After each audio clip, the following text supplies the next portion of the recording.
Okay, so as I mentioned in the previous part, in the comment section, there was an error at the end of this example when I found the constant of integration imposing the initial condition.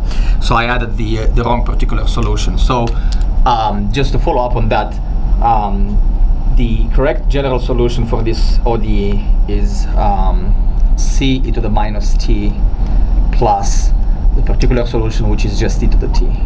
Okay, so the homogeneous part is c to the minus t, and as we discussed right before, plugging in y of 0, the particular solution is just e to the t,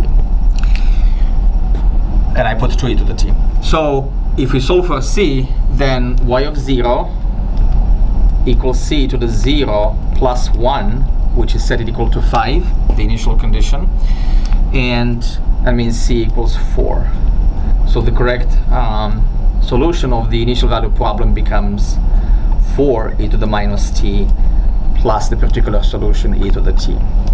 So usually I fix these errors in comment sections if they're minor, but in some cases, I think in this case it was it's worthwhile to go over just to make it clear what the correct solution is.